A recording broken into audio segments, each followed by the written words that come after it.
Josh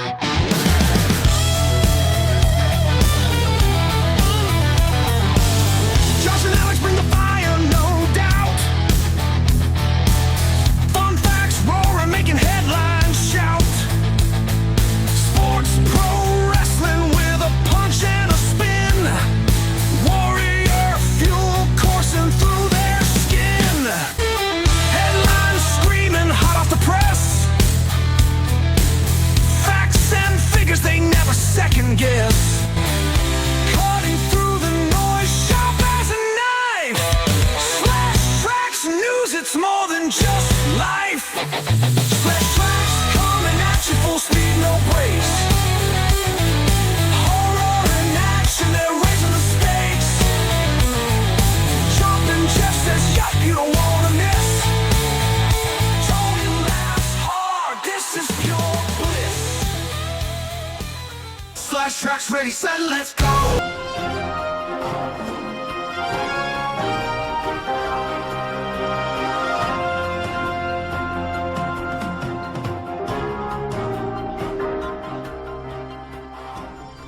Good evening, and welcome to episode number 16 of Trax Action News.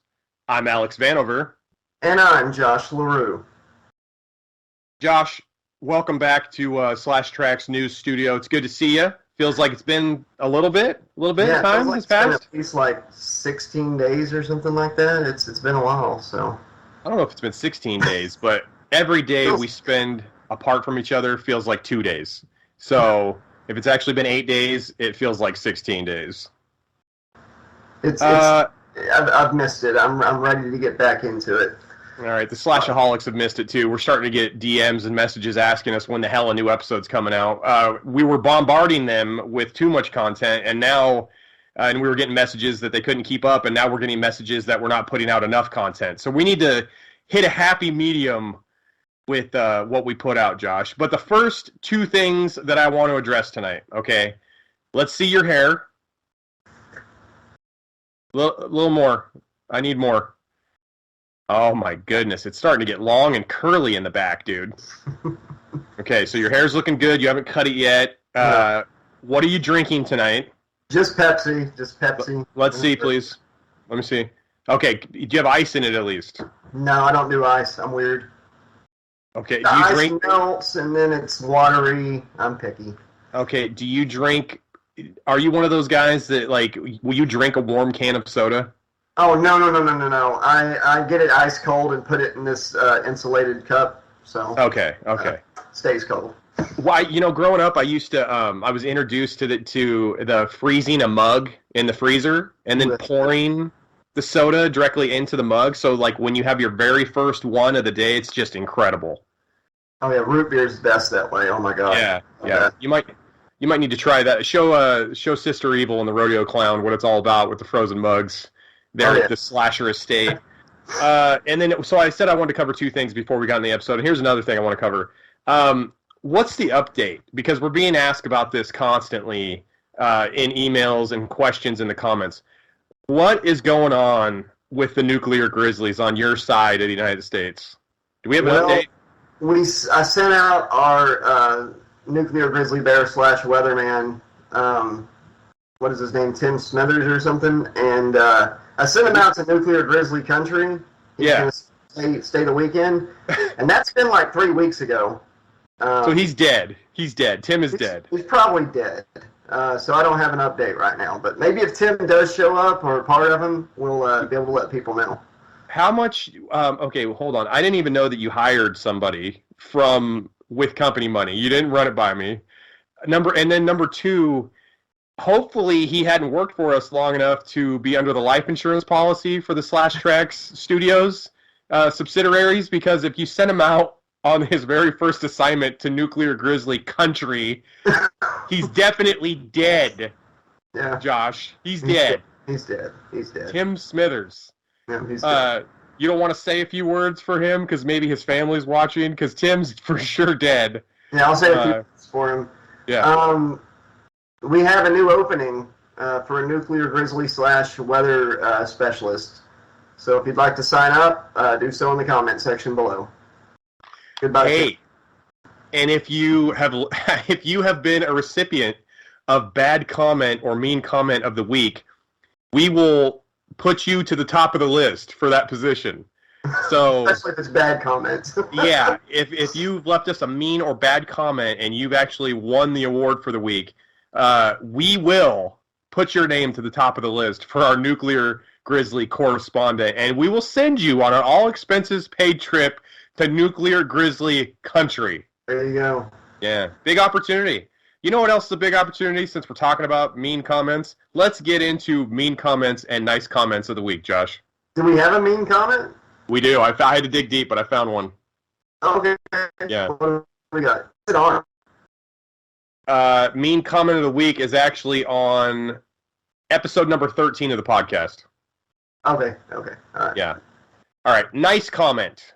We're going to do the compliment sandwich like we always do. We've got a nice little formula here. Nice comment. Can I be nice comment? Question mark. Love you guys. Kasiri Basali Spore Kulubu. And that's on episode number 15. So she asked to be nice comment, and she can be nice comment because it was a great comment. That little love you and then the B. Oh, there's a B on it? There's a B? Yeah. Can I be?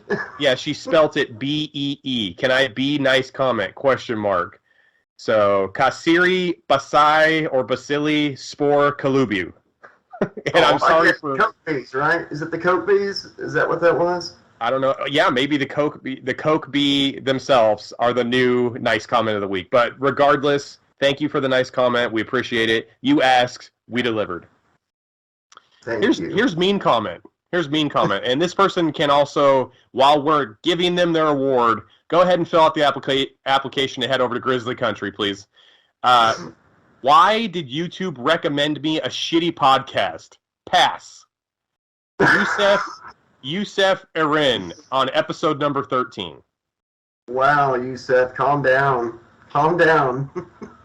Well, you didn't have to watch it. You chose to. You watched it long enough to form an opinion on it, apparently, so I guess you watched at least 2 episodes. I've actually think we've seen this name before, Youssef Erin. I'm almost positive that this might be the first 2-time mean comment winner. I'm not sure. I'd have to go back and look at prior episodes, but that name definitely looks familiar. That's funny. Yeah, and he didn't even have time to say Y. He just put the letter Y.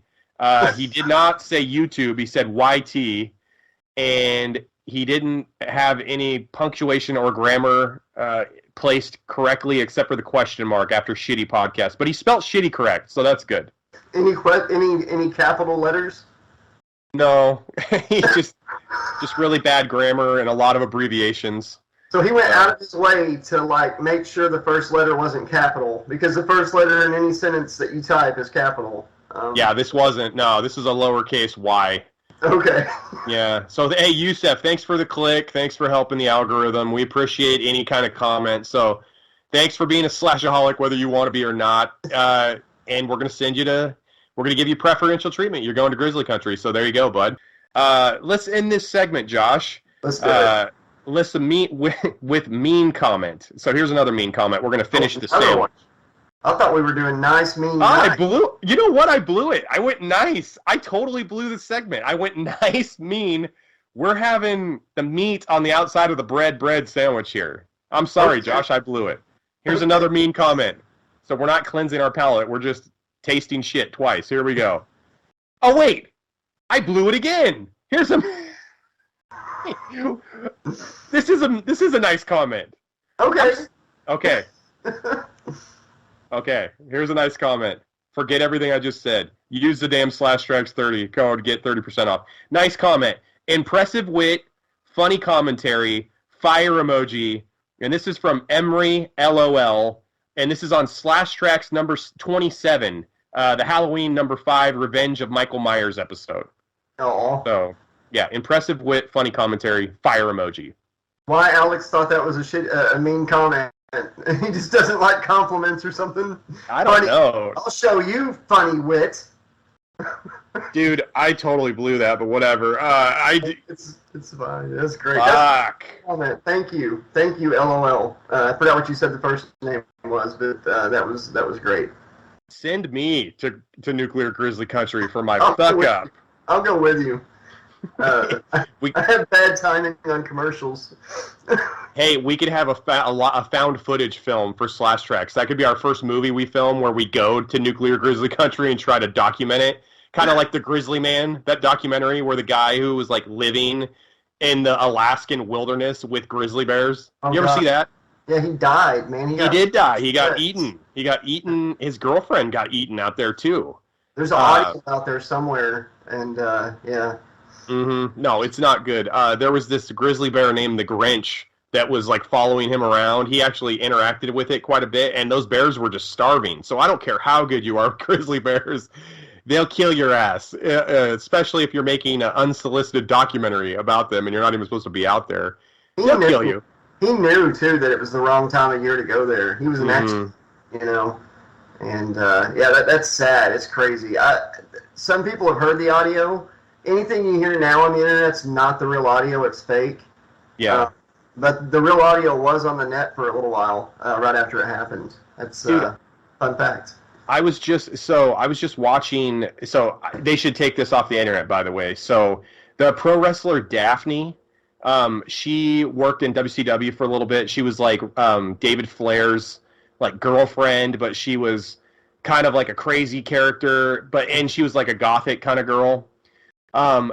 She killed herself last year, I think around this time, and there's video of her still on YouTube, like giving her.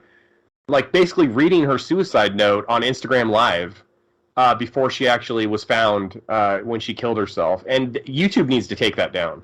It doesn't. I saw that today. I clicked on it and I regret doing it because it's terrible. She looks completely broken. She's talking about CTE and concussions and stuff. They need to take that down for the family, for all of her friends. I have no idea why that's still up. It's ridiculous. It was actually not a full year ago. It's been several months ago. But I was actually on Twitter the night before she did it, and Mick Foley and a couple other wrestlers tweeted out, anybody that knows Daphne who lives close to her, please go to her house and check on her, because they had seen the video she put out that you're talking about. Yeah, I saw that. Nobody got there in time. Mick was trying to call her, and Mick Foley really tried his best, to intercept. But I had a feeling when I woke up the next morning we were going to have news that she had died, and that's what happened. She had a gun, I think, on the video. She killed herself by shooting herself in the chest. Yeah. And I think she did that because she wanted to donate her brain to Chris Nowinski's CTE study center, which I think ended up happening. Good. Not good, but you know what I mean. Yeah, it's horrible. I mean, I think it's like wrestling's dirty little secret. I think everybody knows about it. I mean, concussions are real, especially flat backing constantly night after night. If anyone knows about it, you would know what can happen in the ring. Yeah, back bumps, man. If you don't tuck your chin, your head slams the mat. And sometimes when you're like really in the moment or a wrestler throws you too hard, you can't always tuck your chin. You can't remember to. And I hit my head a lot. A lot. So. Yeah, concussions back when I played football back in the old days, they thought a concussion, or they believed a concussion was when you saw stars or when you were completely knocked out or whatever. But concussions are more sneaky than that. You could just feel like you had your bell rung. You could just feel like they happened and you don't even know they happened, is what I'm trying to say. The symptoms aren't as severe as like they originally thought they were. So you could have multiple concussions and not even know it. They used to get misdiagnosed like crazy, and also once you have one concussion, it's easier to get another concussion. So, yeah, it's not a good deal. Should we get into some fun facts and kind of reset the tone here? But yeah, R.I.P. Daphne. I saw that video. They need to take that thing off. Yeah, they do. So we're gonna get into some fun facts. Josh, if you want to buy a car in Japan, you must first prove that you have some place to park it. Up the dealer's ass. If he asks me where I'm parking it, I'll be like, that's where it's going. At least he cares enough about his country, I guess, that you need to have some place to park it. They probably have a space situation over there. Japan's not huge. No, it's small, and that's why every time they have an earthquake, it scares the crap out of me because they're nuclear power plants and stuff, you know? Complete meltdown, yeah. Be like, well, if I park it somewhere, I also need room for the turtle shells and the banana peels and all that's going to go around it. Sorry, I connect Japan with Nintendo and Mario Kart. Mario Kart. It's a me, a Mario. I'll park it at the castle. You know, I don't know.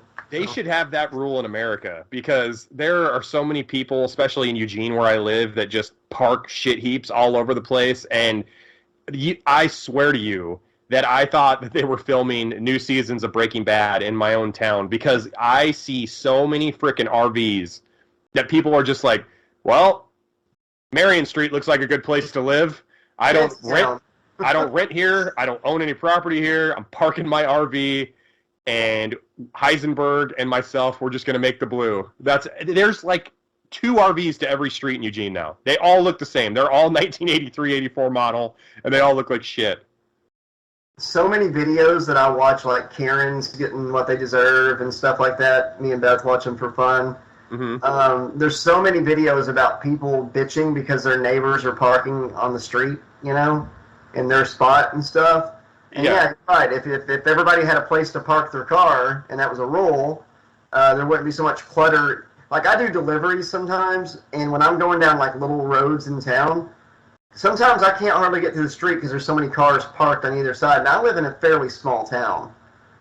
So there's definitely a car clutter problem.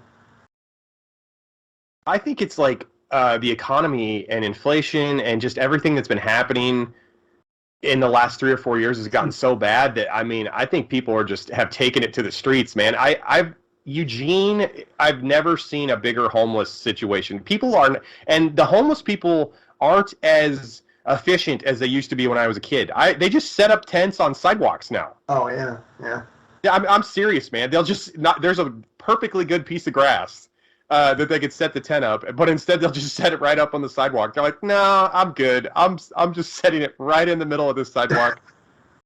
In the middle of downtown, no problem. What the hell is going on, man? These guys are so... I know they're lazy. They need to go find a nice bush, hide your ass out, get your old English or whatever you do, and do your thing. Homeless people need to up their game. They don't know how to be homeless anymore, dude. See, some of them, things just went so bad. They lost their house and they had to get in the RV and go to Eugene, Oregon and park it on the street. And then they lost their RV and all they had was a tent. And they lacked their spot where their RV was parked, so they just put the tent right there on the sidewalk. I think that's it. Damn, dude. Josh, did you know we're going to stay in Japan for the next fun fact? Okay. So in Japan, Josh, 98% of adoptions are actually adult men between the ages of 20 and 30. Businesses often adopt their executives so that companies are considered family-run. I don't even know what to say about that one. You got to keep it all in the family, I guess. I don't know. That's What do the actual families have to say about this? Of the people they're adopting? What about what's the their actual opinion? families that adopt 20 to 30-year-olds that aren't businesses? You know, like what's the point of that? I've seen an 18-year-old get adopted, and that had me scratching my head. Had his name changed and everything. I guess he just hated his family. Well, maybe, but sometimes you'll be raised by, say your mom's a single mom, and then she meets somebody, and then he raises you for the most part, and you want to honor that person by taking their last name. So that might make sense, but this makes no sense because if 98% of adoptions in Japan are these types of adoptions, it's kind of like a known... everybody knows the deal that these aren't actual family members, so why even do it? I don't know. This is pointless. This is stupid. If you tell a lie long enough, you'll start believing it yourself. Maybe that's what it is. Okay. Josh, did you know people experience heightened activity in their brain's reward center while plotting revenge? Ooh, yes, I did know that. So just I'm plotting doing, revenge. I'm doing it right now against Yusef. Oh yeah, that's no. We're just sending him to nuclear grizzly country. Like we're not even sending him to search them out. We're sending him to where they reside. That's like, that's like saying we're sending him to Belize. mm-hmm. Okay, all right. We're not going to hurt you, Yusef. We can send him to Japan but if he brings a car with him, he needs to be able to prove he can park it somewhere, like that he has an actual spot. He may get adopted. Yeah, depending on his age, they could adopt him as long as he's not like a dick about it and like leaves shitty comments with abbreviations all over the place. That he might get adopted. Yeah. So when you're plotting revenge, Josh, you don't even have to actually do the revenge to experience excitement and a sense of pleasure. You can just plot it. Yeah, I get that. I think I've felt that plenty of times, plotting revenge. So, just imagine it. I think this is the problem, though. I think more bad guys, more criminals need to spend more time using their imagination instead of actually killing people and, robbing places and parking their RVs where Alex wants to jog, or putting their tents up where Alex wants to jog, too. I just need to eat more Eggo waffles and fart on them as I'm going by. Crop dust the piss out of them, and maybe they'll move their tent and their RV out of my way. Josh, did you know that viruses can get infected with other viruses? So we need to start attacking viruses with more viruses. That's how you do it, man. Just weeding out the time. Yeah, I think monkeypox has been created to attack COVID, and it just got out of hand. I'm getting conspiracies now. Yeah, and I think nuclear grizzlies were spawned in a lab somewhere trying to take down man-bear pig. I've always wondered this, and I'm not a scientist, and I'm not trying to pull a whole, maybe we can inject bleach, okay? I'm not trying to do that. But I've always wondered, viruses, what if you could, kill the body just long enough because the virus needs a living host, right? Drop the temperature enough, and it should kill the virus, and then find a way to bring the person back. That should kill the virus. I don't know, I'm not a scientist. Wait a minute. In order to stop the virus from killing somebody, you want to actually kill the person to prevent the virus from killing the person. Clinical death, not permanent death. Like find a way, doctors find a way to shut down the body just long enough to drop the temperature to kill the virus. If they had a way of bringing the person back, I'm just saying maybe science and medical stuff could get there one day. To bring somebody back, and I feel like that would kill viruses, right? All right, Josh, coming to my office. I'm Dr. Vanover. I want to talk to you real quick. I'm looking at your chart. You have a horrible disease that is going to kill you, and the only way that we can fix this situation for you is we're going to kill you first before said virus kills you. We haven't perfected the technology, so we're going to hopefully resuscitate you, rid your body of the terrible virus, and bring you back. Now, we don't know if we can do this. That's why there's a clause down here we need you to sign. It's a waiver in case we don't bring you back. But if you do die from this, please, here's another line, don't sue us in the afterlife. Okay. Yeah. Because then, according to South Park, if somebody wants to bring your spirit back, you can still sue us by having a sue-once. Yeah, we can bring back Josh's spirit to still sue people. Speaking of things killing human beings, Josh, hickeys can be deadly. The suction can result in a blood clot that, in at least 2 cases, Josh, has traveled to a person's brain and caused a stroke. So if you're necking, Josh, with Beth, and you guys are really getting into it, and you're about ready to crack a glass of chocolate milk after you guys, making out. Yeah. Her hickey could lead to sex, could lead to chocolate milk. Yeah. That hickey, Josh, can lead, the suction can lead to a stroke. So, what's your thoughts on that? I think the men are just dying of blue balls because all they got was hickeys, and it didn't go nowhere, and it just killed. No, I have. I'll go ahead. No, I was just going to say that it's probably not the hickeys that are killing them. It's probably the sudden rush of blood to their penis that's killing them. It's like, whoa, oh man, Okay. whoa, whoa. You know what I mean? Yeah. Whenever I was 15, I hooked up with this girl at a party, and she was like all over me, and like ended up leaving like 15 hickeys, like all over me, and nothing ever happened. Oh, I still am pissed about that. So. Wait a minute. She was just giving you hickeys all night? You didn't get anything else? No, she's a tease. So yeah. I don't even really necessarily like hickeys to I don't begin either. with. Nick? It's like, ow, god damn Yeah. it, stop. Ow, shit. Exactly. Why are the two of you doing it? Oh, I'm sorry.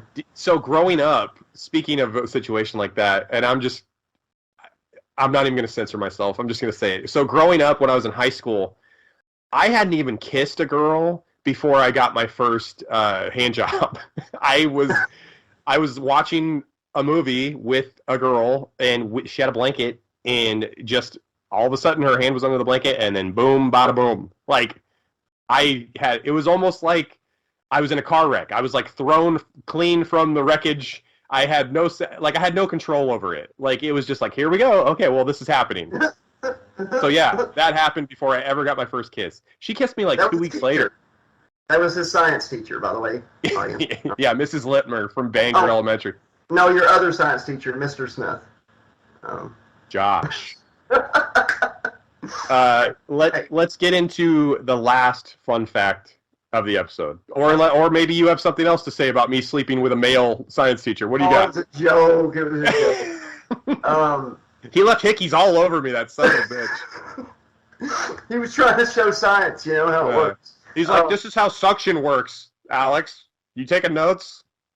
I probably wouldn't have had my first kiss for a long time, longer than I did, but this is going to sound so bad. Let me finish my statement before you think you know what I'm going to say. Okay. There was a benefit of having nothing but sisters, okay? And that is that I had a sister that was 2 years older than me, and she had a bunch of friends that would always, like, hang out with her. Jackpot. So, like, whenever they wanted to, like, practice kissing boys or something, her friends would always, like, use me for that. So that happened more than once. That was pretty cool. That does sound pretty cool. And also, if you had your hair now, then they could have practiced all sorts of things with that mane of yours. You know what I'm saying? And you could have, like, and if you were, and since you are you now, then we're going down that road, you would have access to the /Trax 30 passcode for 80stees.com, and you could actually use that, dangle that carrot to those girls, and you could probably get a little more action just by offering, you know what I'm saying? Said passcode for a few more smoocheroonies. There you go. Yeah. You're like, you want 30% off, huh? That My Little Pony shirt? I was so worried if I didn't say what I said at the beginning, it was going to be like, you want to talk about getting some action when you're young? I grew up with 4 sisters. You know? Like, let me tell you something, buddy. You think sleeping with your male science teacher was great. Let me tell you about my sisters, all 4 of them. Josh, on June 17th, 1797, Persian king Aga Muhammad Khan ordered 2 servants to be executed for being too noisy. And since it was a holy evening, he actually decided to delay their executions until the next day. So he made the servants resume their duties. So he's like, hey, it's a holy day. You guys are pissing me off. You're being far too loud. I'm going to kill you guys tomorrow, but I'm not going to do it tonight because it's a holy night. Go back, finish your work, and then we'll deal with you guys tomorrow. Well, the next day, or excuse me, later that night, the 2 servants didn't finish their work. They decided to just assassinate the king while he was sleeping. So, yeah, they assassinated him. They didn't even want to get to the next day. They murdered him. So by him being a nice and just ruler and giving them one more night of duties before he murdered them, they murdered him. Truth is, they were actually trying to cure. That's a fun fact. Virus. Fun. What's that? Yeah, they're like, what kind of 1797 virus did that guy have? Yeah, they were trying to cure him, and they just didn't have the technology to bring him back. So, you know, they were trying to gain favor by getting rid of his virus. Why would the king think that, like, you're going to kill them the next day. So it's like, I don't want to kill you tonight because it's a holy day. So just go back and finish your work before I kill you. I'd be like, okay, what's the punishment if I don't go finish my work? Because you're killing me anyway. I would say that logic is unheard of, but we dealt with that kind of logic for a while, like where you're like, what did that person just say that's leading stuff, you know? Doesn't make any sense at all. That's the dumbest shit I've ever... Hey, before I kill you guys tomorrow, go finish your back-breaking labor so I can kill you tomorrow properly. If you're so lucky it's a holy day.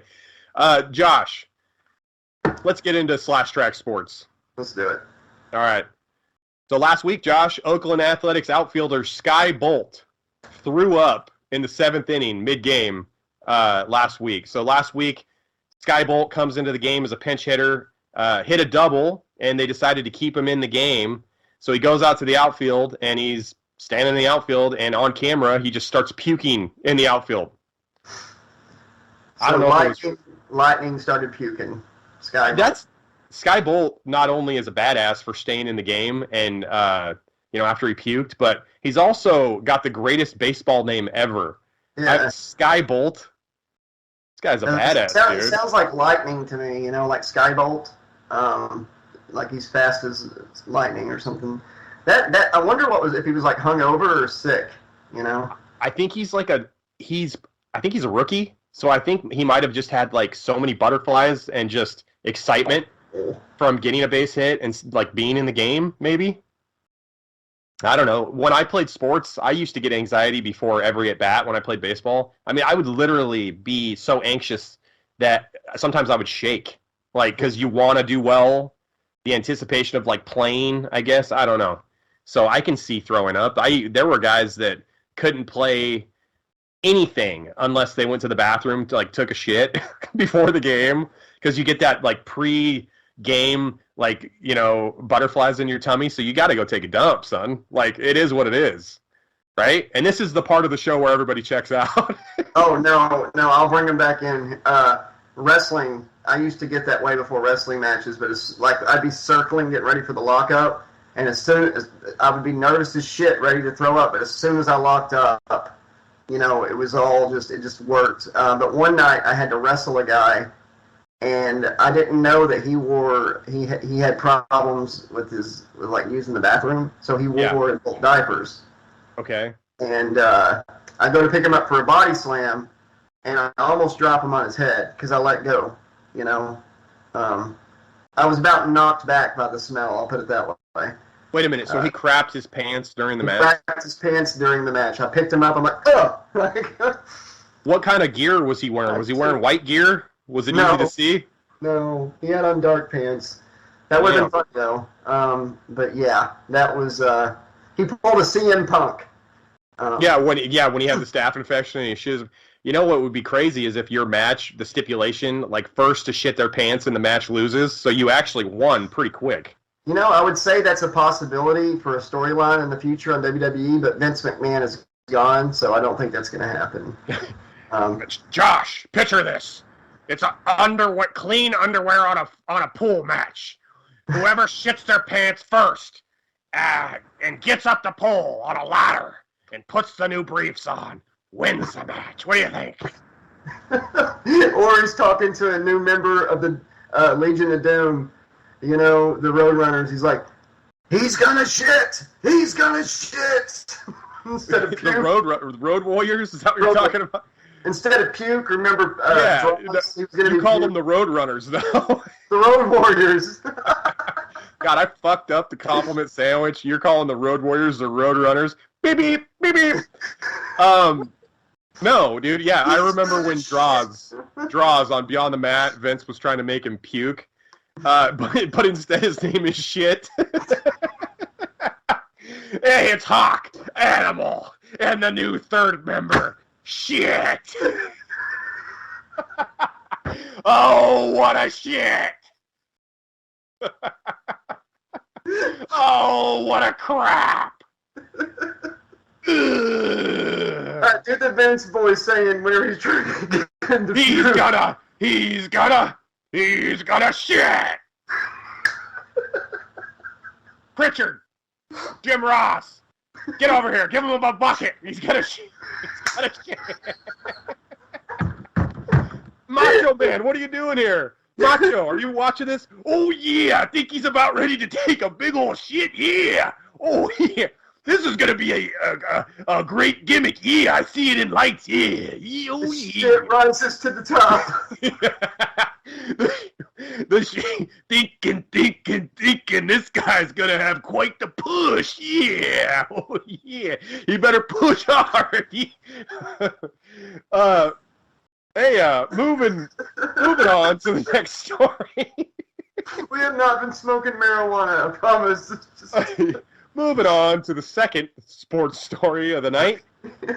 Josh, 33 years ago today, Nolan Ryan, who we talked about in the previous episode where he beat the Robin Ventura's ass on the mound after he hit him with a baseball, Nolan Ryan becomes the first and still, to this day, only member of the 5,000 career strikeout club.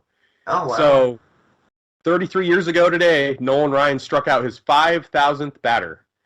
I think there's only like 2 or 3 other guys that have even struck out 4,000 batters career. So, Is that Oh, go ahead. No, you go ahead. Go ahead. Oh, I was just asking if the 5,000 strikeout club, is that like the 5 timers club on SNL? You know, do they get robes and stuff? Oh, hosting? No, I don't. No, he didn't get a robe, but 5,000 strikeouts in your career is insane. I mean, it just like the longevity that he had and the ability to stay healthy. Because if he pitched in part of the 60s, 70s, 80s, and 90s. So he pitched in part of like 4 decades. So he's basically like the Steven Tyler or Aerosmith of Major League Baseball. Because Aerosmith, I always tell people this. You know, they had a top 10 hit in the 60s, 70s, 80s, and 90s. And I think when did Janie come out? Do you remember Janie or Jaded? Do you remember that song? You talking about Janie's? No, Jaded. I'm the one who jaded you. Was that in the 2000s?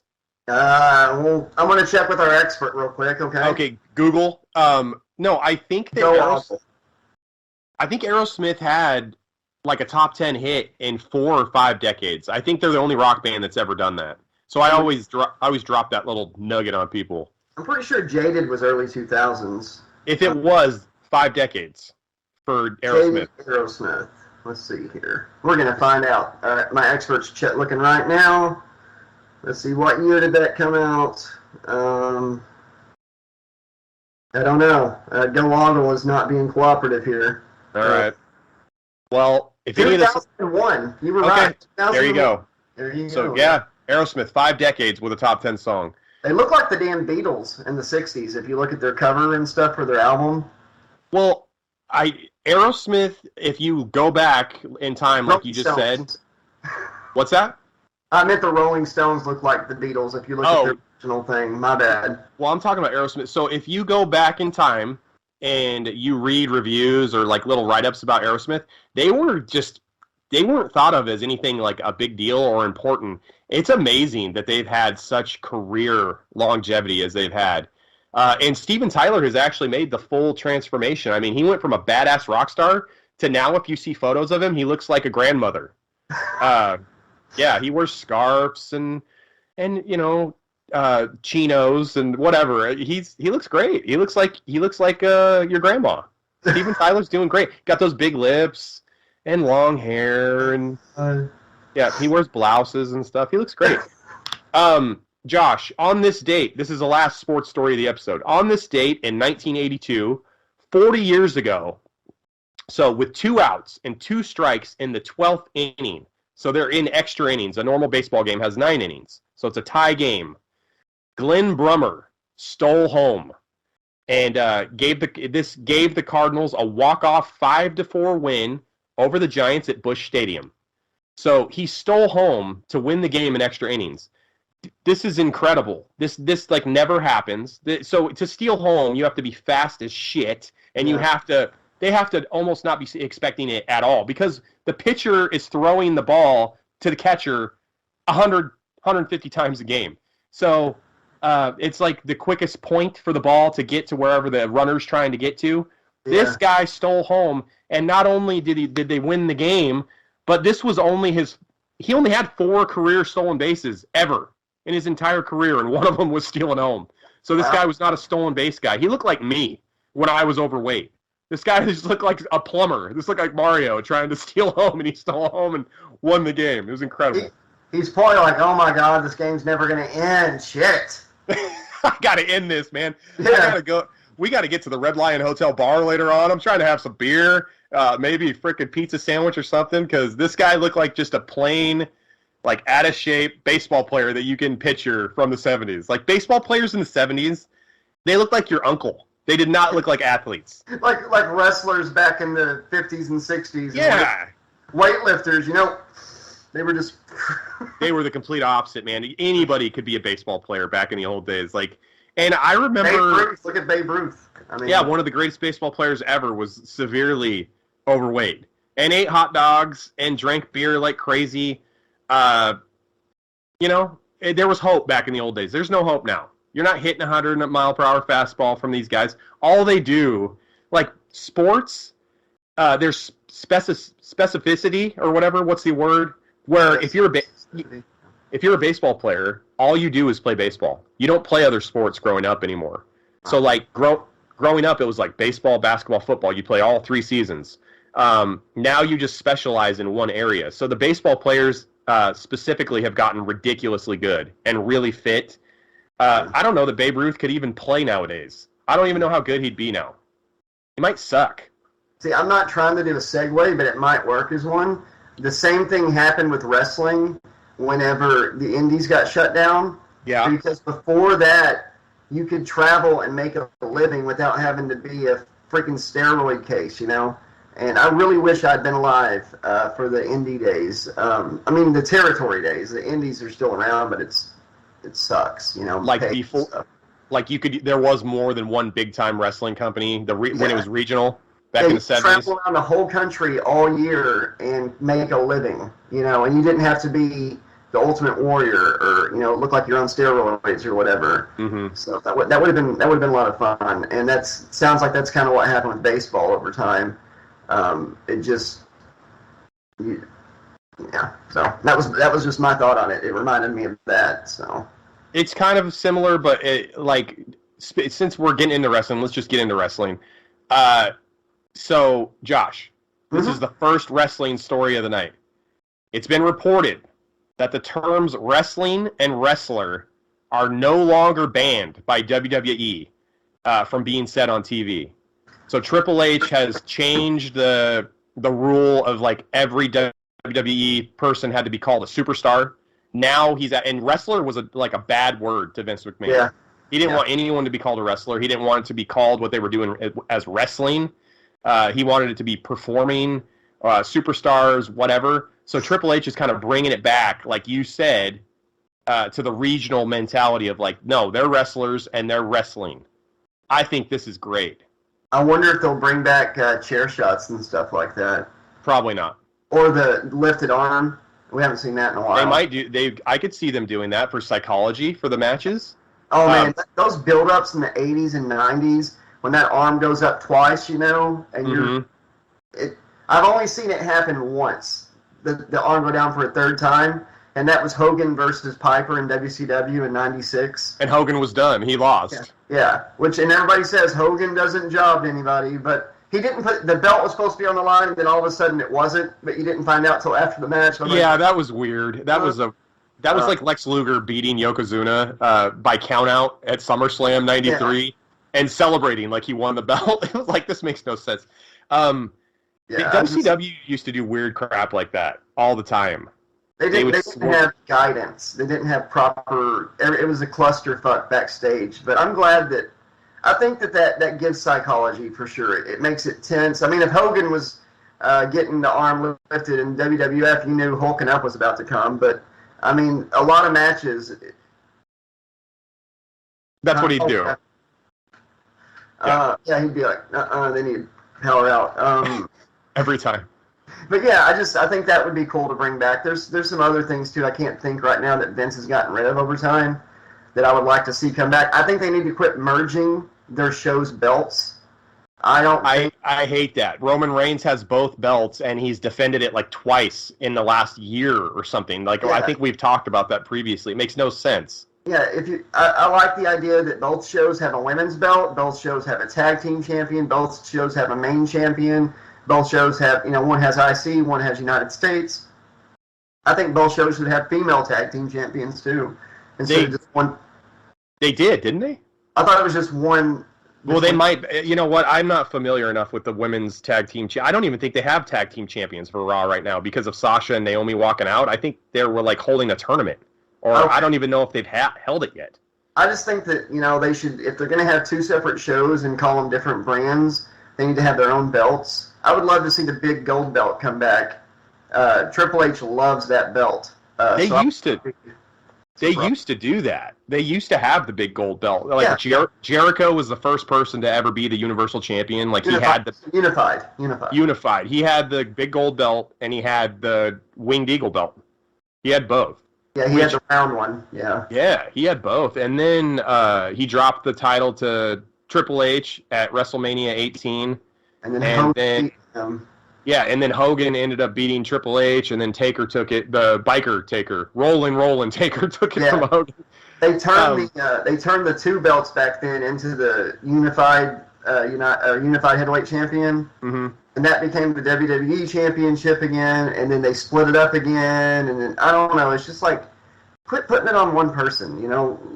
Quit unifying the fucking belts. The whole point is to have two shows that have their own storylines with the champ. I think Triple H is going to do a good job, and I think Shawn Michaels, without Vince down his throat, is going to run NXT a lot better. So Shawn Michaels just got officially promoted. So he's like in charge of creative for NXT. Like I don't even remember his title. We have to look it up later, or maybe if someone knows in the comments, they can put what his official title is. But Shawn Michaels got an official promotion for creative part of the brand. And I think one of the words that you're not supposed to say that Vince, he doesn't like them to be called belts. I think he likes them to be called titles or championships. I can't remember, but belt was like a outlawed word too. Like, don't call it a belt. You also can't sneeze in a meeting with Vince McMahon. Can't cough around him. He's got a lot of weird stuff. Yeah, don't sneeze. Yeah, don't do any of that. Always, if you're working for him on creative, you have to be on call at all times. So if he shows up late to a meeting, like 4 or 5 hours, you still have to wait for him. He was like famous for wanting to have 4 or 5 o'clock meetings and not showing up till like 9 p.m. Triple H is also bringing back a lot of people that got fired by Vince. Yeah. Vince had to fire those people, Alex, because he needed the money to pay the hush money. Budget cuts. Budget cuts. You know who else is going to get a budget cut? Panda Express. This is the second wrestling story of the night. Let me clear my throat real quick. So Iron Sheik. I don't know if you guys are familiar with Iron Sheik. He is the wrestling legend who lost the title to Hulkamania, Hulk Hogan, in 1984. Hogan beat him for the belt, and Hulkamania was officially born. Iron Sheik, Hall of Fame, WWE legend, is pissed off at Panda Express. Iron Sheik recently tweeted, and this is verbatim, Panda Express, you have heat with me, Bubba. I order the 3-item plate, and when I get home and eat it, there is no fucking fortune cookie, you dumb son of a bitch. My day is ruined. So Iron Sheik is pissed off, Josh, at Panda Express. They forgot his fortune cookie. What are your thoughts? Should he be mad or? Careful. He'll put the camel clutch on that jabroni. Yeah, he should just show up to the Panda Express where they forgot where he ordered the meal and they forgot his fortune cookie. Whoever's behind the counter, grab his ass and put him in the camel clutch and humble them. Break his back. Right? This is ridiculous. Do they know that the Iron Sheik is a fucking legend and that he needs his fortune cookie? And he's the Gary Busey of wrestling, so he's crazy. He's crazy as hell. Are you a fucking mind reader, by the way? Because I'm going to be talking about Gary Busey later on in the horse section, by the way. Again. Yeah, you are a fortune teller, but you didn't have your fortune cookie, unfortunately, because you also went to Panda Express and they forgot your shit as well. I know we're running. Actually, I got the 3-item plate, and all I got was a fortune cookie, so it's like a reverse Sheik. Damn. A little history lesson for everybody. Talking about WrestleMania 1 and Hogan beating the Sheik. A lot of people don't know this, and maybe a lot of people do. I don't know. Vern Gagnon, the guy that ran AWA, where Hulk Hogan had been wrestling before. He went to WWF, wrestled as a heel, had some heat with Vince Sr., went back to AWA. Hulkamania was born, and then he was pulled back up by Vince Jr. to wrestle in WWF. And the night he was going to win the belt off the Iron Sheik, Vern called the Iron Sheik and asked him to break Hogan's leg in the match and don't do the job. And the Iron Sheik, who I'm surprised he didn't do that, I found out through that he actually had a lot of respect for the business and stuff, went straight to Vince McMahon and Hogan and told them what Vern had said, and the rest is history. But it could have gone a totally different way. Just imagine if it had gone that way. Yeah. Hogan would have been like, oh my God, I get into wrestling and they break my leg in training. I win the main belt and they break my leg, you know. But just imagine if the Sheik had done that, you know, what would have happened? Vern Gagne, the guy who owned the AWA in Minnesota, he was pissed off that Hogan went back to the WWF because what had happened, I read in Hogan's autobiography that Hogan was selling shirts, like Hulkamania shirts. And Vern was just decided he was going to sell Hulkamania shirts too without Hogan's permission. And Hogan's like, what the hell are you doing? Like, you're trying to sell my stuff without cutting me in on it. You're just taking the profits from my own stuff.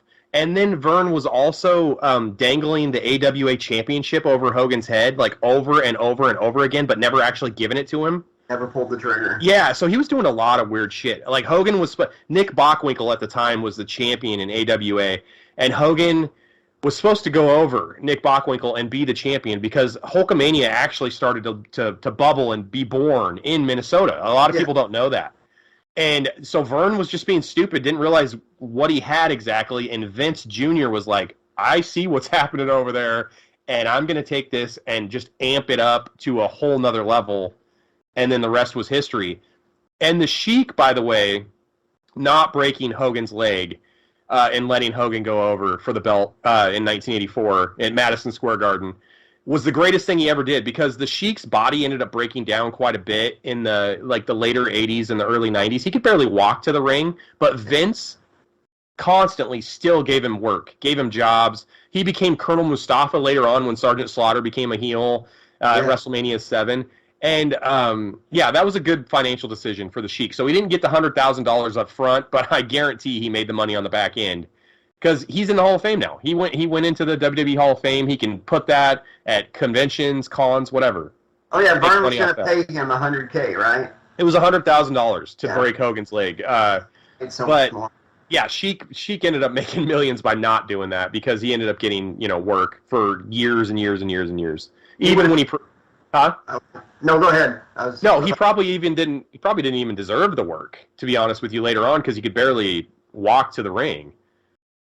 He would have turned out to be like that guy that slapped the reporter, just completely blacklisted from wrestling. Oh, they did a whole Dark Side of the Ring about that guy. Yeah. Vince told him to do that too, so that's kind of fucked up. You know, Vince is so indecisive, man. They rewrite shows like fucking 15 minutes before it's supposed to air. Yeah, we'll just throw this in because also when Eric Bischoff and Paul Heyman took over Raw and SmackDown, he gave them 3 weeks and then fired them. I think Bruce Prichard talked him into that. I feel like if he had given Bischoff and Heyman more time, they should have at least got 60 or 90 days to show what they could do. 3 weeks is not enough time to do anything. It's going to take at least 3 weeks just to transition from the old to the new. It's not enough time to even learn how they do things. Maybe for Paul Heyman because he was already working there, but Eric Bischoff was literally doing a podcast like you and I with Conrad Thompson, and it's like, hey, I'm giving you this job to head the creative of SmackDown, and then I don't like the way things are going. I'm just gonna fire you. I feel like that's such bullshit because Bischoff uprooted his life and everything. Yeah, he has a ranch home with his wife in Wyoming. And he's just a simple guy now. He hangs out with DDP. I listen to his podcast. He's pretty normal. Like I love Bischoff's a pretty. I also like Eric Bischoff. I think he's a good dude. I cannot stand Vince Russo, bro. But I he's don't so like him. bitter. He's so bitter and so full of shit. But Eric, though, like, I've always respected him, and I liked his character. Whenever he came out on Raw, which I think, I'm sorry, I know we're going over on time. I'll make it quick. But when Bischoff came out on Raw as the general manager, that was such a huge thing. And for Vince to ruin it, it was almost like Bobby the Brain Heenan when Hogan came out as the third man. And Bobby's like, whose side is he on? You know? Yeah, he fucked that up so bad. And then Bischoff, who we're talking about right now, on his podcast was like, yeah, he's like, Bobby said that and like almost ruined it. Like, basically almost ruined it. Because why would the fans think Hogan was doing anything besides helping Macho? In Bobby's defense, he always talked bad about Hogan, like Hogan was really a heel, you know, like not like out for himself and shit. I can see that. I think Bobby just got excited, but what I mean is like the night that Bischoff came out as general manager on Raw, they showed him backstage talking to Booker T and shit. You know, instead of so they ruined the surprise completely. Yeah, they blew it. Well, they also showed Shane back there, and it was supposed to be like, who's the general manager going to be? But if they hadn't shown Bischoff at all as a contender, I mean, why would put it this way, you're the fan. Why would Vince McMahon bring Eric Bischoff in just as a red herring? You know, why do something like that just for one little scene of him talking to Booker T? As soon as fans saw Eric Bischoff backstage, they knew he was going to be general manager. They should have saved that. I mean, it was such a big moment. Imagine if they hadn't showed him beforehand in a backstage segment. You know, that would have been even bigger. Some of my favorite things from wrestling growing up are always surprises. So the fact that they would blow that makes no sense. It's bad for business. They shouldn't have showed him. They should have just hit his music that he had when he was performing, you know, in like 05, 06 when he was doing all that stuff with Stephanie. Fun fact, the night he came out as general manager to be announced, he came out to Back in Black by AC/DC. And they changed it on the network to his I'm Back and I'm Better Than Ever. Mm-hmm. But the night he came out, you can see it on YouTube, he came out to Back in Black. I guess they didn't want to pay for that every episode. Yeah, he probably they're like, we'll pay for it one time. One time, right? Yeah. Eric Bischoff ruined a big surprise that we talked about on a past show. The night that Hogan turned back to Hulkamania on WCW. Yeah. August 9th, 99. There was a segment before the match where Hogan goes to his dressing room and his son Nick is in there. And he's like, why don't you wear this, Dad? And he held up yellow tights. And it's like, what? Why does wrestling do that? Why do they give away shit like that? We just named 3 cases of it. They should have just had Hogan come out with the American Made song. Yeah. And that's it. Yeah, they shouldn't have shown him. They shouldn't have shown him his son saying, Dad, put on these. You know, it's like, why would they show a clip of that if he's not going to do it? That kind of ruined it. You know, you knew when you saw the yellow gear in that segment, backstage segment, that he was going to come out in it. So they should have done that. And then Hogan's like, no thanks, brother. And then they cut to him coming out to NWO. Like, I don't know. Hey, Josh. I'm sorry. Well, we're talking about WCW, so let's continue to talking about WCW. Last week, 29 years ago, the Shockmaster made his television debut on WCW's Flair for the Gold segment.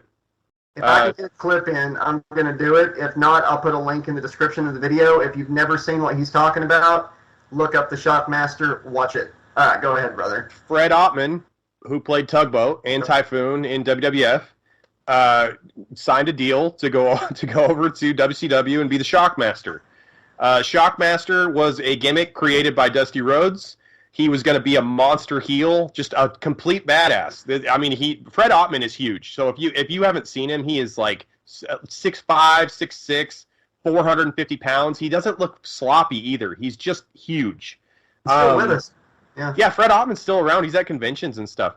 He's got a bedazzled stormtrooper helmet on and like a cape.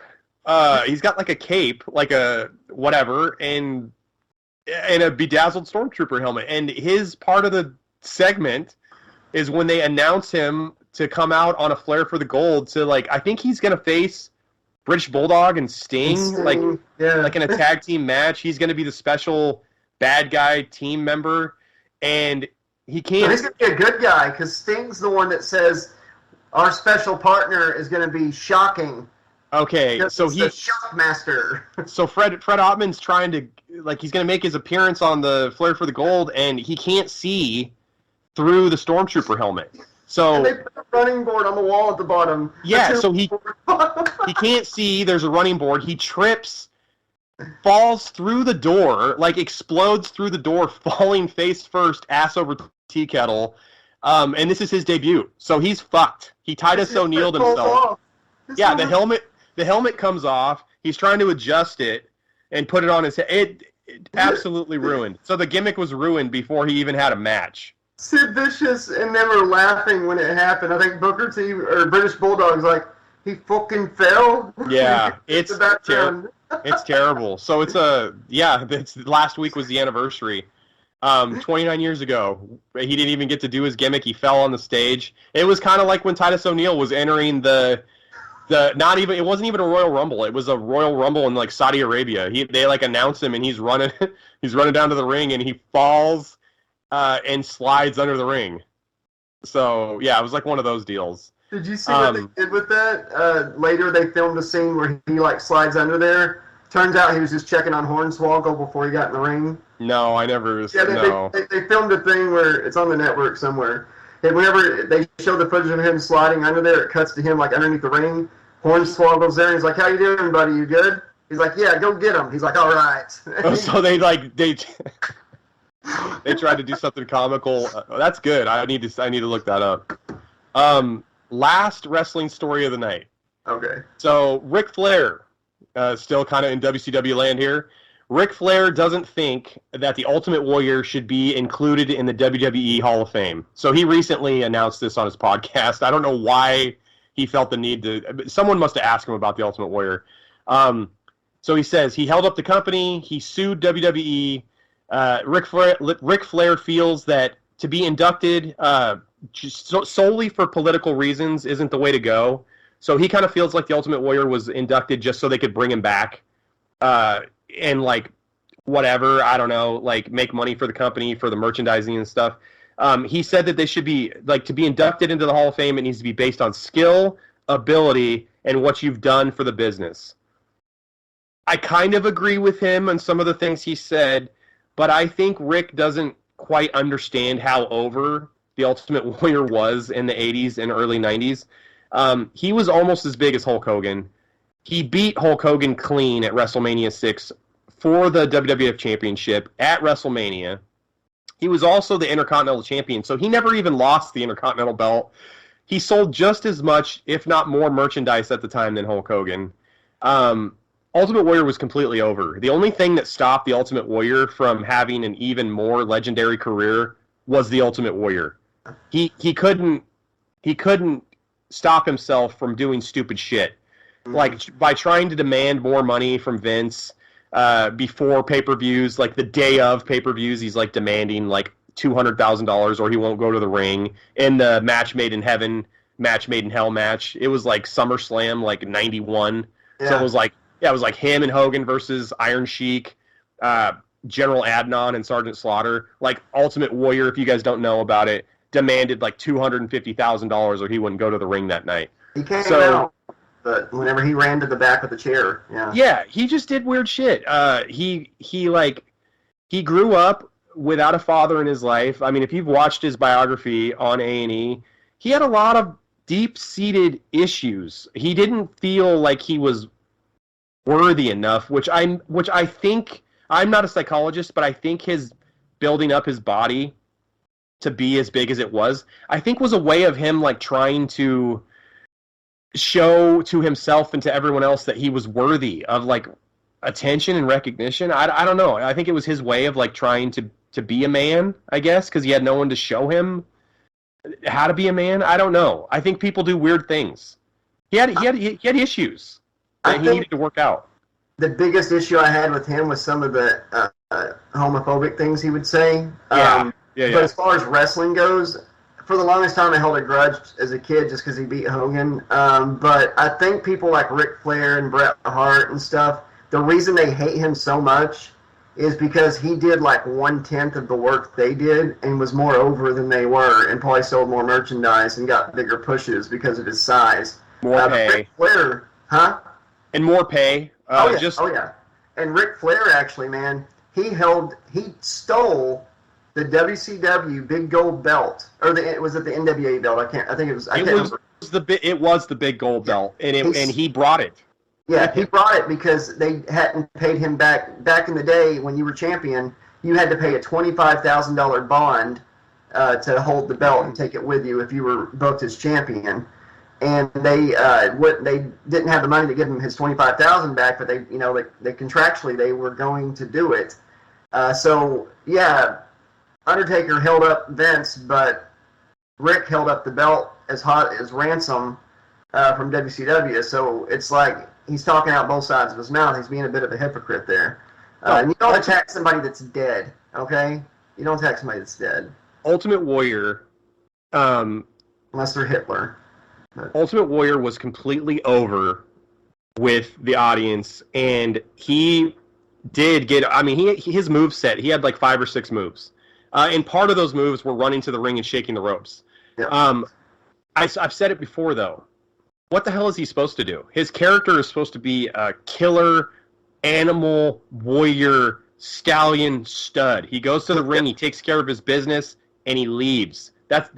He's not out there applying figure 4 leg locks and walking the aisle. He's not doing that stuff. That wasn't his character. And I think you're 100% correct that Ric Flair and Bret Hart were probably jealous of him. And they were probably a little bit envious because Vince. I mean, Vince loves those types of guys, but also the crowd loved him. I mean, everybody. He was literally like a superhero had jumped off the pages of a comic book, which ironically, the Ultimate Warrior later on had a comic book. But he was, when you're a little kid and you see the Ultimate Warrior and Hulk Hogan, oh my God, it was like a real life superhero. Yeah, and even in '98, man, even though he didn't have Vince McMahon to dial him back. And whenever he's in WCW, every appearance he made, just go back and watch whenever he came out, that crowd was on their feet. And even when it got silly, when Hogan was seeing him in the mirror and shit, whenever he would come out those curtains, they were still going crazy. The night that him and Hogan had the worst match in fucking Halloween Havoc history, where he tried throwing the flash paper and it like the fireball.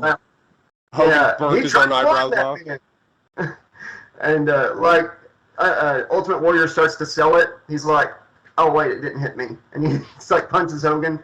Anyways, regardless of all that, the crowd was still behind him. Yeah. Every time he came out, it's crazy. The guy was over, regardless of if I liked him or not, and if fucking Ric Flair. Yeah, man. I watched a thing with Kevin Nash the other day.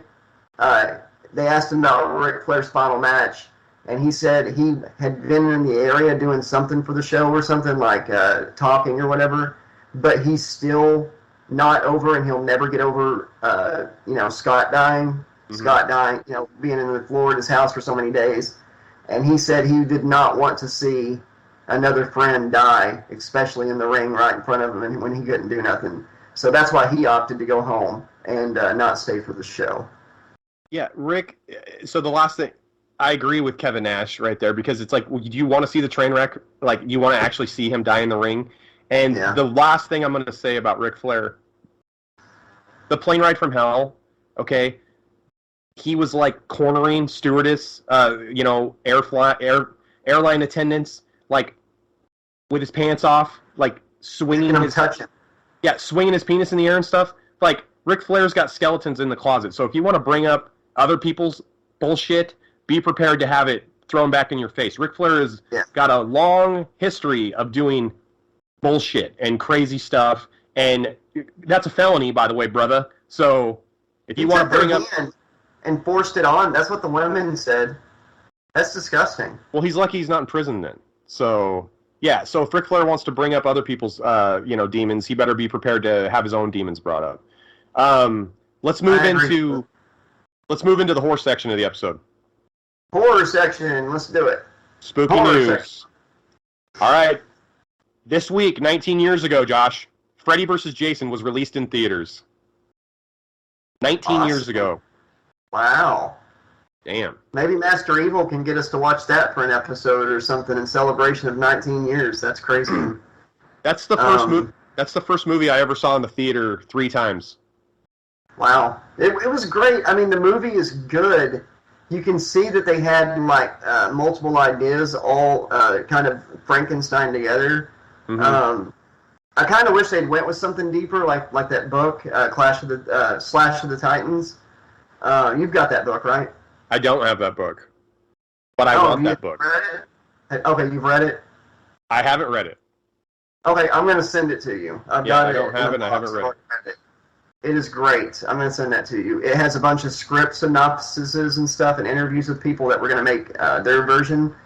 And I wish we had got something a little crazier, like the Cult of Freddy, or like the Fred Heads and stuff like that. What version of Freddy versus Jason? Oh, like for instance, the original ending they wanted was to have both of them in hell, and then Pinhead turns around and shoots chains at them.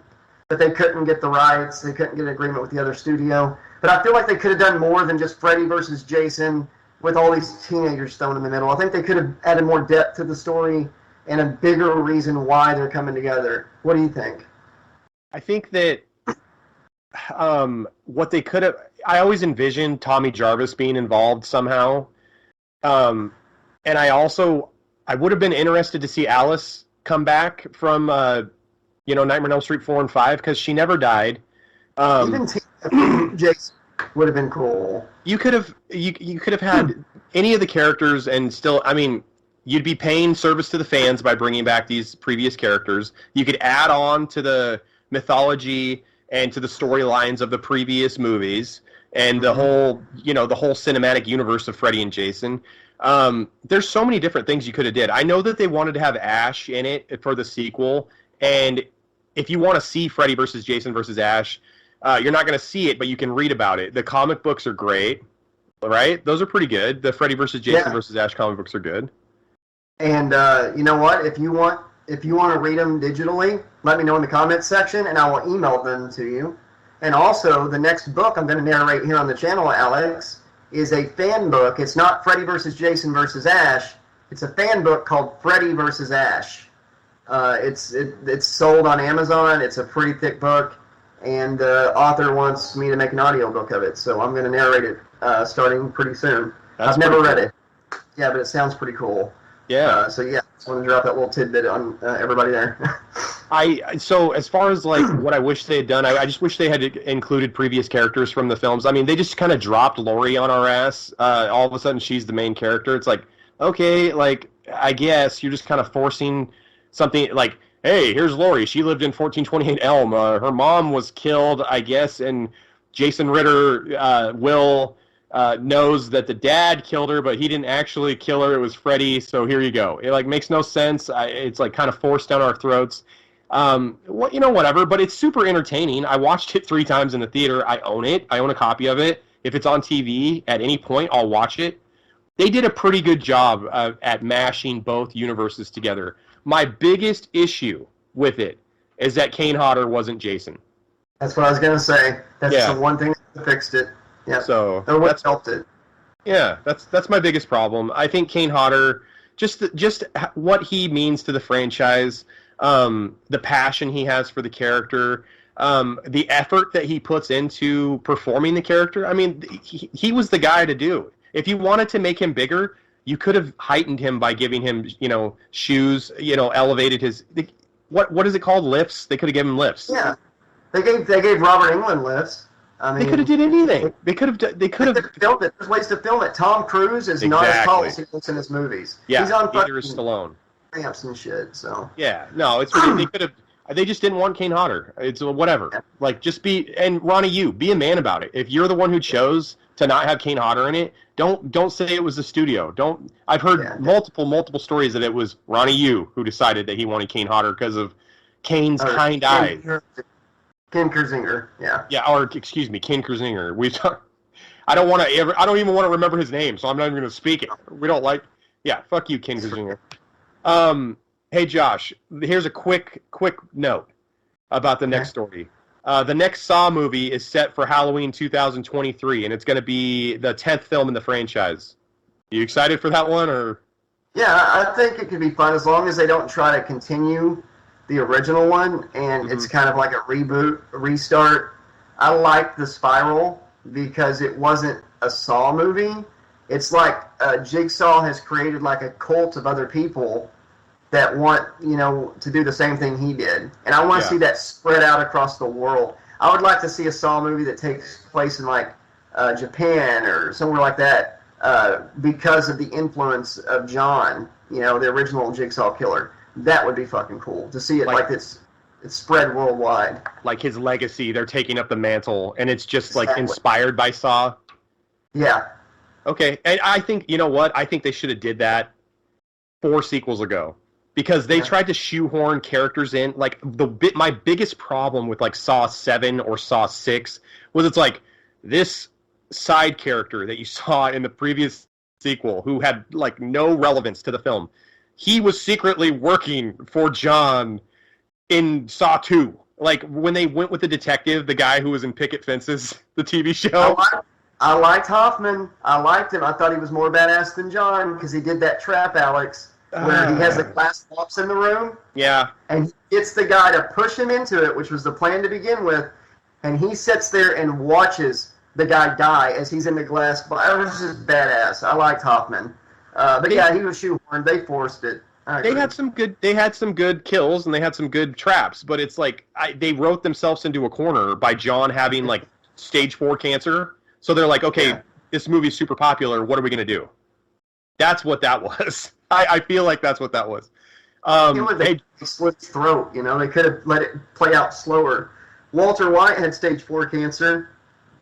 He made 6 seasons. Yeah, 5 seasons, excuse me. And he's, like, showing up in Better Call Saul episodes, man. He's all over the place. Oh, man, Better Call Saul finale was great. Oh, my God, it was great. Have you seen it? It was good. No spoilers, but... Yeah, no, I've seen it. It was good. It was good. I hope that he ends up getting his ice cream at some point. Yes. Yeah. He will. Josh, let's move into another story here. What do I got here? Oh, okay. Gary Busey, charged with sex offense over incidents at a horror convention. So, Monster Mania Con at the Doubletree Hotel in Philadelphia on August 13th, 3 women have actually come forward and accused Busey of inappropriately grabbing them, groping, and touching them during photos and autograph sessions. Was he drinking, you think? I don't know if he was drinking. Gary Busey has a long history of being a fucking weirdo. He's like, what movie I'm here? Alexina, you know what movie I'm here for? No. Ginger Dead Hands. And he starts grabbing them, Was he there for Ginger Dead Man? I don't know what he was there for. He hasn't... Any horror movie he was in, like Frost or Ginger Dead Hands, all those movies are straight to the Walmart bargain bin. It's not like those shitter... People aren't going to see Gary Busey at a fucking horror convention because of those films. So why is he even at these horror conventions? He was in Silver Bullet, the 1981 Stephen King movie. He was like the uncle of Corey Haim. Oh, that's the cycle of the werewolf movie, right? Like he's... Okay, yeah. Yes, yeah. So he's in that one, but as far as horror movies are concerned, Gary Busey's not the first guy. Like, we got this horror convention here at the Doubletree. Let's get fucking Gary Busey down here at the age of 78 with a brain injury so he can hopefully grope some females during the photo shoots. Like, first of all, he shouldn't even have been there. Second of all, he's not even relevant anymore. I don't even know what to say. Why was he even there? I know why he was there. Some young executive that over the convention, was out in L.A. or something, and they saw him, and they're like, "Oh, it's that horror movie guy," because they just saw his face, They're like, and they just booked him on the convention because they were like, "I swear he was in something. He's a monster in something." They just booked him at the horror convention because it's so scary to look at him. Yeah, they're like, we don't know who he is. People are asking for his autograph. They're surrounding him. He's hideous. So he must have played some sort of monster. Let's book him. Jeez, man. So if he's doing this, He's going the Don Vito from Viva La Bam route and groping people at conventions. He needs to be canceled. That's it. You can't be doing that shit. I'm sorry. It's 2022, bud. Like, you shouldn't have been doing it 40 years ago, but you definitely should be doing it now. Like, stop. This is ridiculous. He's done. His career's over. Lock him in the bedroom. He's done. Yeah. Lock him in fucking jail. He's done. Bring Ric Flair with him. Yeah, please. Last horror story of the night. Now, this is the one near and dear to the Trax channel. Last week, 20 years ago, in 1993, The Final Friday, Jason Goes to Hell, was released in theaters. So, friend of the channel, Adam Marcus, directed, wrote it, did an interview with us about it and other movies. His magnum opus was released in theaters 30 years ago. Or 29. Me and my friends played Jason Goes to Hell on the playground in '93. Like I told him in the interview, it was fun. I hadn't even seen the movie at that point, and I think we played it. Just looking at it, we thought it was so cool that a movie had hell in the title. But yeah, I actually, when I was younger, I thought the movie was strange, but as I got older, I appreciated it so much. And Jason X as well. I think you share the sentiment. Those two movies took a chance. They did something different, but somehow were able to still have the formula of a good Friday the 13th film. Just with going at least giving us something different. It wasn't just this fucking movie over and over again. So I think that Jason Goes to Hell gets a lot of shit because it's not Kane Hodder the entire time as Jason. It's body swapping. They have, it's whatever. It's like almost like Invasion of the Body Snatchers. You don't know who the killer is. It's the only issue that I had with Jason Goes to Hell was that Jason talks. That was weird. Yeah, I don't like it when he's in one of the people's bodies. He's in the deputy's body, and he speaks. So it's like, that's kind of a fuck up. I wish Adam would go back and George Lucas that scene. But other than that, Creighton Duke is one of the greatest Friday the 13th characters. He's the bounty hunter. He's got some of the best lines. I like the creativity of a lot of the kills. Like when the girl gets split in half with a fucking road sign in the tent. I think that it has some of the best acting in the movie. I think Erin Gray as Jason's sister is fantastic. I think that the sheriff, when he's like, "That's my lady you're talking about," he was the dad in Critters. He's great. Yeah. It's a good film. It's a good flick. It's entertaining. I'll tell you one thing about Jason Goes to Hell. I'm entertained from start to finish. It is a good movie. So, yeah. I always feel like I'm going to lose my slasher librarian diploma or whatever when people find out. But my top 3 favorite Jason movies are Jason X, Jason Goes to Hell, and Friday the 13th 5, New Beginning. And those are like the 3 most hated by most people. But I think they're the most interesting and have some of the best kills, and they're a lot of fun. I have a lot of fun with those movies. So I'm in the same boat with you as far as like getting your horror fan card pulled with The New Blood. I love The New Blood. Jason Friday the 13th Part 7. I love it. That was a lot too. Yeah, Jason versus a Carrie ripoff. They John wanted Carl. to do Carrie. I bet they wanted to do Carrie. They did want to do Carrie. They couldn't get the rights. Yeah. It was originally supposed to be Carrie, but Sissy Spacek, I think, had won an Academy Award for Coal Miner's Daughter at the time. I don't think she was going to reprise her role at that point in time. But John Carl Buechler, who passed away a few years back, he was a special effects guy, did makeup. He worked on The Dream Master, Nightmare on Elm Street 4. John Carl Buechler was the director of The New Blood, and he has a special place in my heart because he was responsible for probably my favorite Friday the 13th, and also Dream Master was the first horror movie I ever saw in my entire life. Oh, wow. That's cool. So yeah, John Carl Buechler, big ups, man. We love you. We love Adam Marcus, and rest in peace, John. You got anything else to say about Jason Goes to Hell before we get into headlines? Just keep an eye out for Hearts of Darkness, the Jason Goes to Hell documentary. It was fan-funded. I funded part of it. I donated. It's going to be coming out pretty soon. It's going to be jam-packed with Jason Goes to Hell interviews and stuff. So yeah, that's going to be. We talked about that in the interview that we did with Adam Marcus. I'm really looking forward to that. I cannot wait. Oh. And be sure to go to 80stees.com. Thank you, 80stees, for sponsoring this episode. Folks, you can go there and get 30% off your purchase. All kinds of amazing shirts. How do they get that 30% off?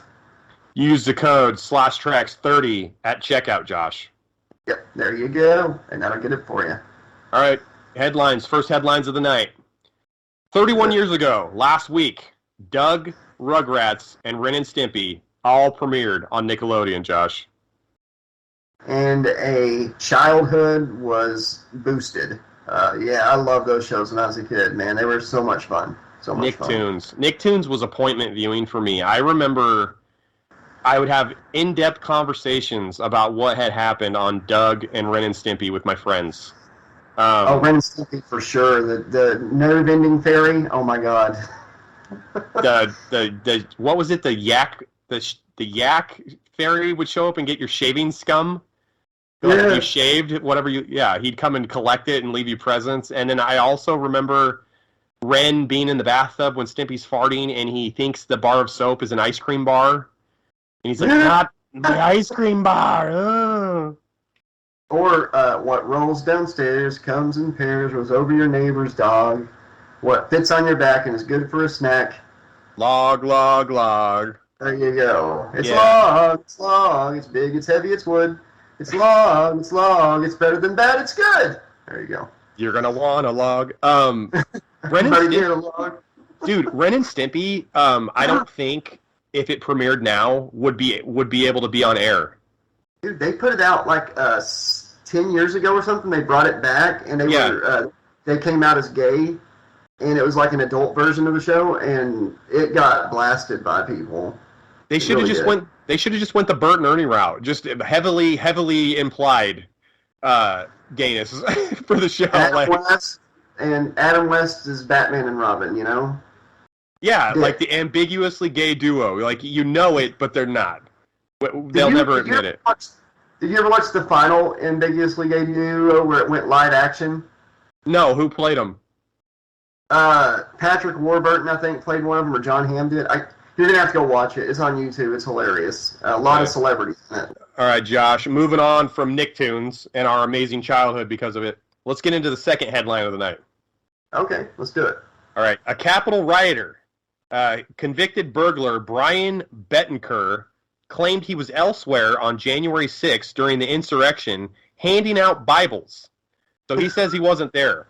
Unfortunately, as a convicted felon on probation, Brian was wearing a GPS ankle monitor at the time that said otherwise. So this is the people that worship a certain Oompa Loompa. This is why we had 4 years of crap, because people like him with that kind of smarts get to vote just like the rest of us. I don't know that he gets to vote. If you're a felon, can you vote? Oh crap! Not anymore. No, I don't think. I think that's every state. So yeah, but that's the thing. I think a lot of the fans don't even vote, and he doesn't realize that. You know, like they're not even supporting him. They're just showing up and causing mayhem, but they don't actually help him when he needs the help. Or the people that go to like rallies and stuff. You know, they just love him. But even though a lot of them can't vote, they just like going. You know, but he was handing out Bibles. Okay, he was doing the God's work. He was at the riot handing out Bibles. I'm sorry, not the riot. He was at the tourist event, okay, handing out Bibles. I think it's crazy that, like, he sounds like a person, like, when you, like, almost like a comedy skit. It's like, I wasn't doing that bad thing. I was too busy. I was helping the homeless at a soup kitchen while handing out Bibles and giving, giving donations to the poor. Like, come on, dude. You had to say you were handing out Bibles? Like, oh my God. He's wearing an ankle monitor. Does he not know how GPS works? What the fuck? What an idiot. God. I wish I could say I'm surprised, but I'm not surprised. Brian, you're a moron, dude. Josh and I are going to give you the job to frickin' nuclear grizzly country. You can be our correspondent, dude. You're an idiot. You can be the bait for our correspondent. What a dum-dum.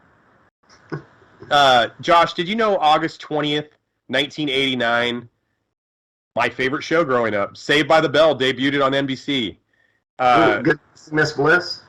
No, not Miss Bliss. Actually, was the season prior, so '88. So Saved by the Bell, the incarnation that everybody remembers, where they're at Bayside High. Mr. Belding's the principal. He was the principal on Miss Bliss, but I'm talking about like Tiffany Amber Thiessen, Elizabeth Berkley, Lark Voorhees, Dustin Diamond, the OG core group where Saved by the Bell just blew the fuck up on teen NBC. So Saved by the Bell, if you're not familiar with it, was the first like live action non-cartoon that aired on Saturday morning cartoons. It was like a live action comedy kind of whatever show, and I loved it. It was fantastic. Changed my whole childhood. You played Jason Goes to Hell on the playground. I played Saved by the Bell, dude. You have a big old phone. Go time out. Everybody had to freeze. No, we didn't have a big old phone. We barely had a phone at my house, so I didn't have a cell phone when I was 8. But no, but we had fun. I imagined I had one.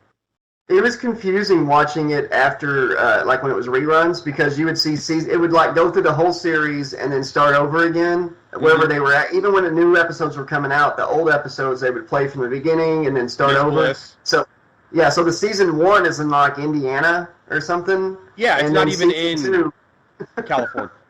Yeah, and then season 2, like Zach's in California, Screech is in California. Like, did all the families move there at the same time to the same town? The other thing that, you're 100% correct on that, and it confused the hell out of me because you'd watch the Saved by the Bell episodes, and him and Zach and Jesse would always have this, we've been neighbors forever, we've been best friends forever, and it's like, no, you haven't. She wasn't there on Miss Bliss. What the hell are you talking? Like, you know what I'm saying? What are you talking about? Like, let me fact check this shit real quick. Live. Mr. Belding. Wow, I just realized something. You made me think of it. Mr. Belding is the original Mr. Feeney. Yeah, he followed them all the way to California. He's Donald Pleasance. He was Loomis. He followed them all the way to fucking California. No, Good Morning. So whenever Mark Paul Gosselaar would introduce the junior high episodes, like that you're talking about, after Saved by the Bell became a hit, he'd be like, I remember in junior high when this happened. And then they'd go to Miss Bliss episodes, right? So they spun it in a way that it was almost believable, but I'm not stupid, so I'm not falling for it. Sorry. Yeah. Hey, Josh. Uh-huh. I think this is the last. This is it. This is the last story of the night, dude. Okay. What do We've we been got? having such a good time that I lost track of time. Shit. Yeah, he's gonna end the show. All right, dude. $1 million painting is ruined after bored security guard draws eyes on the faceless figure. So, a security guard at the Boris Yeltsin Center decided to add eyes to a 1930s Soviet-era painting estimated to be valued at $1 million. So, security guards working at a museum sees a painting that he decided needed some touch-up work and draws eyes on some faceless images on the painting. By the way, it was his first night of work, by the way. I bet it was his last night, too. Yeah, absolutely. Some people do, and people who can't do vandalize, apparently. Or maybe the thing reminded him of somebody that pissed him off, and it was like a yearbook thing where you like add the glasses and the beard and, the horns. The first Photoshop that ever existed was actually just me and you drawn on the TV guide in the 80s. Yeah, there was no Photoshop. It was just, or Mario Paint. It was just Josh and I drawing on magazines that our moms had in the living room. Just fucking them up. They're all smoking cigarettes, add glasses, black eyes, missing teeth. $1 million, man. Jesus Christ. Wow. Yeah. He's facing 3 to 4 months in prison, big fine. It's going to cost like $34,000 to restore this painting that he fucked up. Oh, they can actually restore it, though? Okay. Yeah. Yeah. I guess he's not the Trax idiot of the week because the guy who said he was handing out Bibles is the Trax idiot of the week, but he's damn close. He's runner-up. Yeah, he gets the Darwin Award. The fucking Bible salesman. Oh, my God. I wonder if he still got a paycheck. Did he get his paycheck for the one night he worked? They probably docked it $34,000. They're like, you get your pay stub. It's like you still owe $33,902.57. That's great. That's fucking Josh, dude, that's it. That's the end of the show, man. All right, Alex. Everybody, thank you so much for watching. Be excellent to each other. Good night, and have a pleasant tomorrow. Say good night, Alex. Good night, Alex. Mahalo, dog.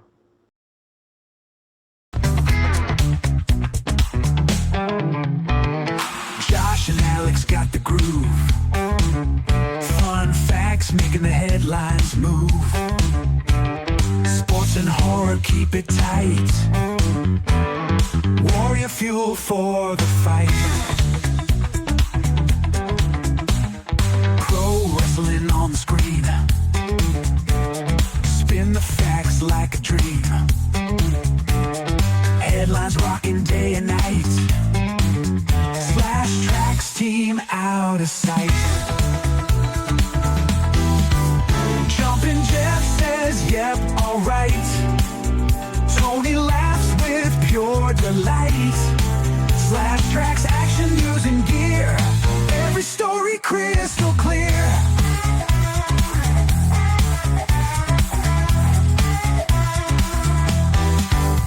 Tune in for your daily dose. Josh and Alex coming close. From pro sports to ghastly scenes, they're the newscast kings and queens. Warrior fuel keeps them bold. Stories never getting old. Firing up without a slack. Josh and Alex got your back.